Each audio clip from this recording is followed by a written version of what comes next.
What is that about?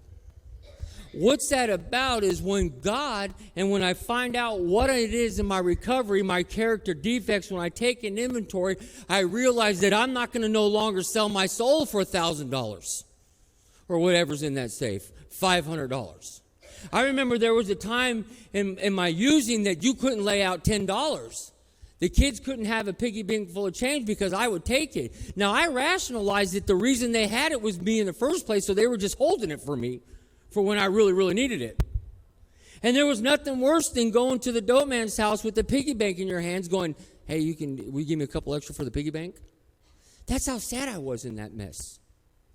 That I would take the money from the kids that I gave them, but that was my saving grace for me. That was the only way that I could get through the night and look at them. To now being entrusted with the combination to a safe. And when I looked through there and saw the money, I realized that I had more value inside of me than what that safe had inside of it. For the first time in my life, I stood for something. See, I didn't have to cheat nobody because I didn't have to cheat me. And for one time in my life, I have got to recognize that cheating myself is just as important, maybe not, if not worse, than cheating someone else. I don't no longer want to cheat myself, but I got to understand how these inventories are going to work in my life. See, I understand why businesses, we got Kyle here. I'm sure that his shop takes a regular inventory of their colors, of their needles, of their supplies, of their wipes and toilet paper and all that, because they have to know what they have to work with, and they have to know on what they need to get for later on, what they're short on, what they've used too much on. And I've got to realize that in my life, if I don't take an inventory, I'm not going to know who I am. I walk around believing that I understand who I am, but that can't make a bit of sense if I'm walking around with 5 felonies. There is something about me that doesn't know who I am until I take an inventory. And when I took an inventory, I realized that I had 4 nasty characteristics. I mean, characteristics that took a life on their own. My first nasty characteristic was I was rebellious against everything. It didn't matter what it was, I was rebellious. Someone would tell me it's raining outside and the rain goes around me. You know, I was just rebellious. I was nasty. I didn't want to follow other people's rules. I couldn't keep a job longer than 2 months because I would absolutely find a rule that someone told me was in place and I didn't like. And I knew that I probably wouldn't be able to follow it at some point, so if I would just quit or get fired, we'd just get this done quicker. Because I did like a lot of other people I unfortunately hear about all the time. Well, I was looking for a job when I found this one. And eventually you're going to run out of looking for them because they're going to run out. I was rebellious. Spontaneous, I found in my 4th step. I was very spontaneous, on the go, 11 o'clock at night. Do you want to go to Louisville? I just woke up. Yes, I'm going. Let's go. When are we coming back? I don't know. Okay, 3 days later, we come back. Jan's mad. Why are you mad? I just got home. She's like, you've been gone 3 days. Oh, yeah, I went to go get cigarettes. I'm sorry, I forgot to tell you. I was spontaneous. I was ready to go, ready to move. I didn't understand why she was, or I'd go see Kelsey in Indianapolis, but something like that. Yeah. Anyway, I was spontaneous. Rebellious and spontaneous. I was gregarious. I was very outgoing, just not with the family. You know, I would sit there on the couch and I would lay there. Oh, I don't feel like doing nothing. Jason, would you help me in the house? No, I can't. I don't feel good. Okay. The phone rings. Hey, bro, what are you doing? I'm just laying here. I'm not feeling good. Hey, you should come over. Like, you should come over. Oh, yeah? Jan, I got to go. I'll be right back. Got to go. I was outgoing for all the wrong reasons, but I was outgoing. And I was a sensation-seeking person. I wanted to feel things. I didn't want feelings. Don't get me wrong. Let's not confuse me with Jan. I didn't want feelings, and I'm not all into all those things. But I wanted to feel something. But I made sure that I took whatever I could on the outside that someone was offering to try to make something in the inside feel something different. And a lot of times what I was just trying to feel was not crappy for all the things that I was doing that I knew that were wrong. So those are the 4 things that I learned about me in my 4-step. Now what I realize is now that my recovery, now that I've got God and I'm walking this walk, God has just magnified and flip-flopped those things, and those are the things that now make me successful. See, I don't want to go into bars or into karaoke places like that. So I have to be rebellious against what people will tell me. Well, it's okay. You don't have to drink. You don't have to go. I still don't want to go because I don't want someone to see me walking in there. I don't want to be that stumbling block. I've got to be rebellious to when people tell me, well, you don't have to drink. I don't have to go. I need to be spontaneous. There are some times where some of you guys are calling me at 11 o'clock at night, and I don't want to get up to answer the phone, but I got to be spontaneous when Jan tells me to answer the phone. I've got to be spontaneous and ready to go because recovery isn't always going to be on a convenient someone's terms. Recovery doesn't just happen, or ministry doesn't just happen between the hours of 8 and 5. What we and Jan realize is that it's at 10:30 at night when we're sitting in bed and I'm playing my fish and she's playing on her phone, and all of a sudden the phone rings and I look at her and go, oh, it's on. And then here they come, to 12 o'clock. Now me, I will roll over at some point. I'm sorry, but Jan won't. I will roll back over at 12:30 and she's still on the phone with somebody. And I'm like, go to bed. She's like, I can't. I'm going to bed. That's a good trait. I need to be a little bit rebellious. I need to be a little bit spontaneous. I need to be a little bit gregarious now. I need to go to rallies that I don't know who's going to be there if we need to speak. I need to go and approach people at Walmart. If God is telling me you need to go, I need to go. I need to be outgoing. I need to be spontaneous. I need to feel things. Because feelings do have a meaning. I just don't like them. And because I don't know how to deal with them.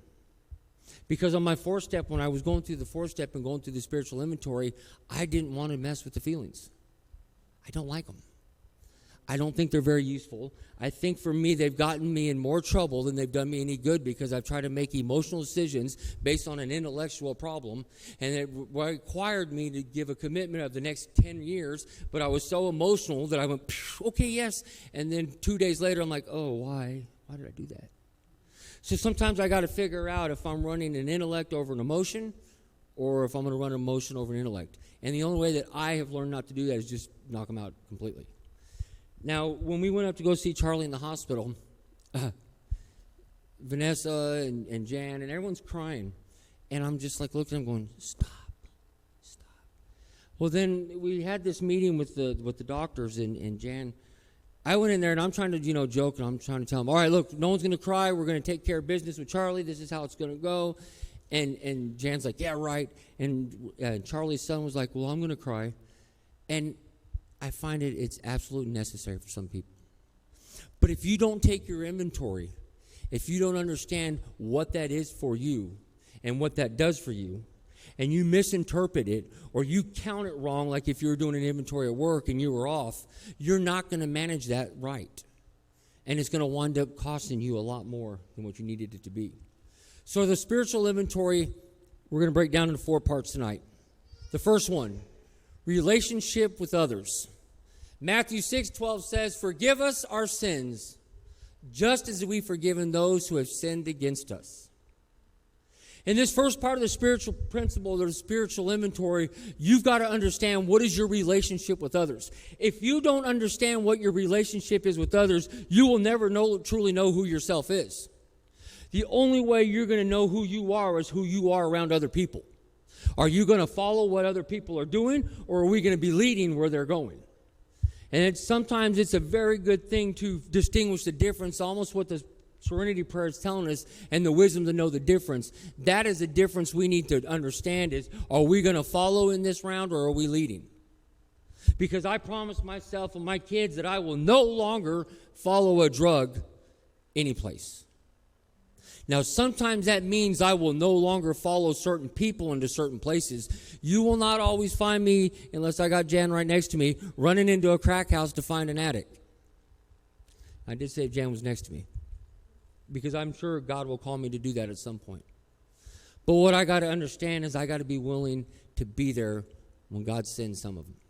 I've got to put, and this is what I love about self-help, is AA had it right in their traditions. Our common welfare should always come first.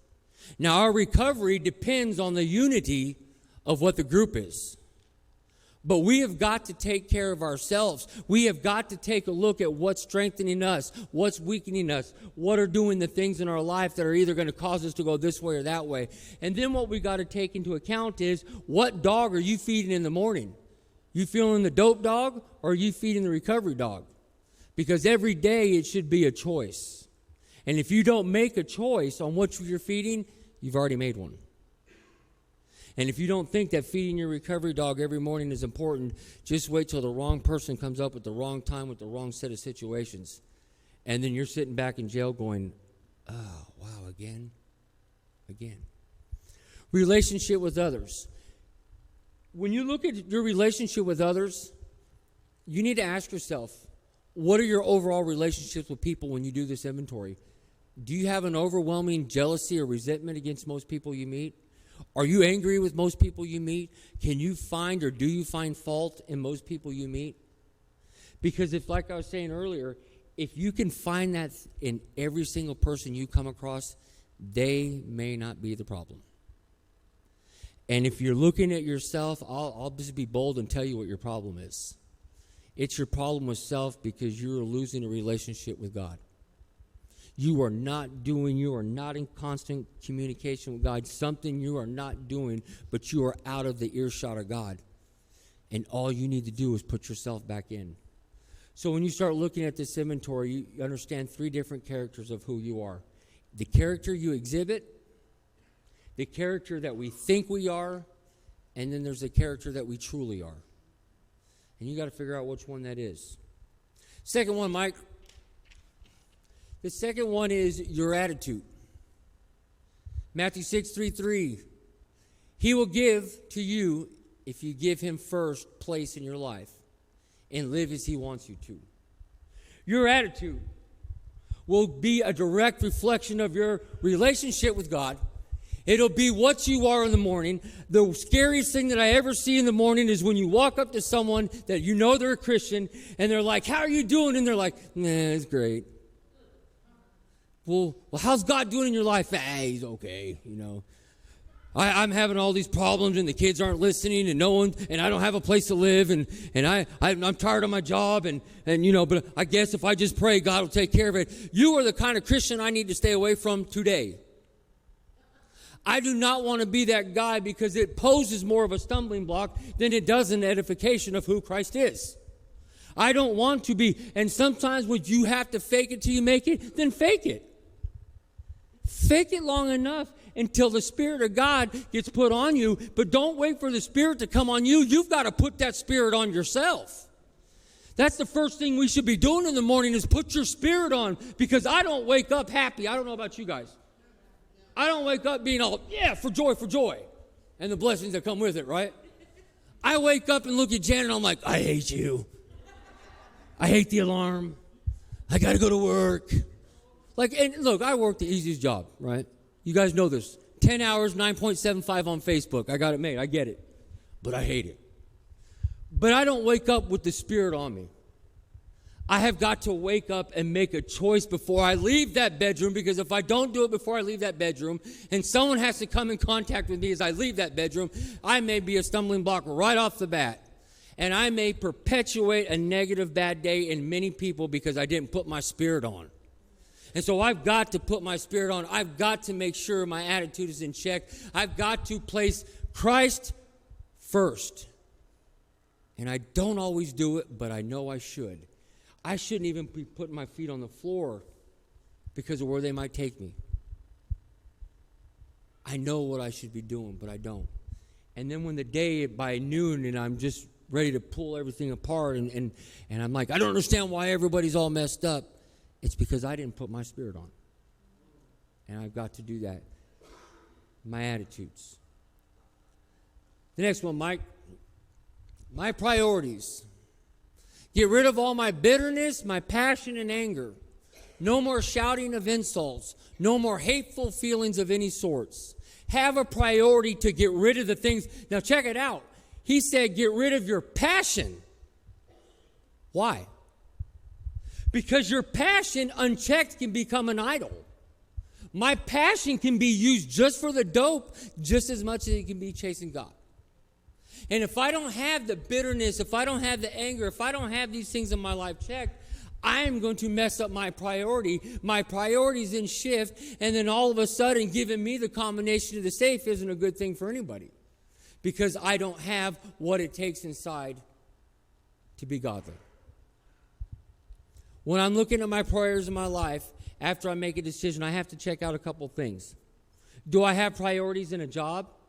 Do I have priorities in friendships? Do I have priorities in personal goals? Is my only goal after one day just staying clean and sober? Because if all my goal and my focus is just to stay clean and sober after day one, I've already shortcutted the miracle that God can put in my life. If I'm already 2 years plus into this and I'm just waiting to get mad so that I can use dope again, I've already shortcutted God on all the amazing miracles that he has for me in my life. Now, they're going to be there for me, and I'm going to receive them. But here's the cool thing about it, or uncool thing about it. This is like a GPS system, right? Like, I can get this tomorrow, this blessing, or I can keep doing my own little thing here and there, and he can keep rerouting my business until I'm finally 90 years old before I got the blessing that I could have had 20 years early. I don't want to wait 40 years to get the thing that God said I could have now. If I just keep my priorities in check and seek the Father first in all the things that I do, all the things. I'm not just talking about recovery. I'm not just talking about drugs. I'm talking about the relationship with my wife. I'm supposed to know what it's like to be a married man in today's society, but the thing is I got it all wrong because I've listened to society all my life to tell me how to do it. And society is wrong about how a marriage should be between man and woman. A marriage is not supposed to be what we think it is according to every music thing that we've ever listened to before this day in our life. I need to ask God every day, how do you want me to treat my wife? What is the godly way? What is the Christian way? What is it that I need to do? How does my bride become my bride like the church did? And I don't want to pretend like I know it all. Not on that one. I have a divorce. I don't need another one. I don't want another one. I found someone that I like. She's all right. You're all right. Now, yeah, and that's the thing. I need to make sure, no, I don't. She needs to make sure she's asking God the same thing. How do I have a marriage with my husband? And I can't pretend to be her God. She can't pretend to be mine. There are things, when we look at our priorities, I got to understand that there are some times where God is talking to her and God ain't checking in with me. He ain't sitting there going, hey, Jason, I'm going to tell this to your wife, and is that all right? What do you think, man? Do you think I can go ahead and tell her what I need her to do in her obedience? God ain't checking in with me about what he's telling her. And when God is talking to her and she's talking to God and her and Jesus got a thing worked out, I got to shut up and sit back. And that's not always easy to do. That's not easy to do. There are things where I am stubborn and I don't want her to do, and she says, this is what God is wanting me to do, and I'm just like, oh. Okay, do it. I don't care. That's what I go to. I don't care. Do what you want. And then I get mad and pout until I realize that there are many times where I'm doing things that she doesn't want me to do because God called me to do it. Priorities and attitude. The last one, Mike. This all leads to the good one. Integrity. Do not lie to each other. You have left your old sinful life and the things you did before. It don't matter about who you think you are in public, because none of that really truly matters if you're a dirtball in disguise. If you are sitting in your home and you are looking at porn, and some of you guys are not doing some good things on Facebook, the reason why is because Lottie Dottie is sending me invites, and every once in a while I check out old Lottie Dottie's friends list, and some of you guys are on it, and I'm just like, oh, that ain't very Christian. Quit looking up Lottie Dottie's profile. She ain't real. But she sends your friends request. Integrity is something that is of absolute importance. What you do in the private is eventually going to come out into the light, and people are going to understand the real you. And they're going to know what you're about. And then all of a sudden, you're going to be a bigger stumbling block than you ever thought you were. You are better off saying, I am a dirtball in private, and I need help being a better one. Not a better dirtball. A better man. Integrity is tough. And I remember sitting in front of that safe and looking at that money. Now, I'm going to tell you, when I looked at that money, I didn't look at it once. See, me and Jan had some property concerns. I know where to go for property concerns and need an acreage, right? I can go to the safe. Well, then they messed up or honored me or blessed me. I don't know, sure. Now I got the door key code and can go there at any hour of the night where there's no cameras, where I now have a safe. Or they have a safe. Yeah. But I'm not worth trading off for $2,000. I shouldn't even know what the amount is in there either, but I do. I'm not worth. I counted it too. So I am worth more than $2,000. My soul is my integrity. What I say is what I do. Everything that I do behind the closed doors is going to define the character of who I am outside those doors. And unfortunately, there's many of us that we've seen people fake it. And yes, you can act good for 1 hour, 2 hours during a meeting once or twice a week, and people will think you're a really great guy. But at some time when your life doesn't bear any fruit and everybody's wondering what's going on, they got to know that your integrity behind closed doors isn't so solid. It don't matter what you are in the public. Jan used to tell me, me and her, when we get into arguments, which it happens, I am not perfect, or she's not perfect. One of us is not perfect, but we do argue. And they last about like 6 minutes. And usually we're like, are you leaving? And she's like, no. She goes, are you divorcing me? And I'm like, no. She's like, well, quit being mad then. It's stupid. I'm like, all right. But we do have these disagreements. And we do have these little times of they just don't work. But we don't put it all on Facebook about how bad each other is. Because we don't want to lose our integrity. We don't want to lose our character. We don't want to lose our witness because we can't contain an emotion. You got to understand that when we're in recovery, we're getting out of that old sinful life. We're getting out of all those things that we did before. We are living a new life, being a new creation, a new person, and it ain't easy. But it's absolutely necessary if we want to live. It's absolutely necessary if we want to move on to the next thing of business that God has for us. And I'm going to close with this.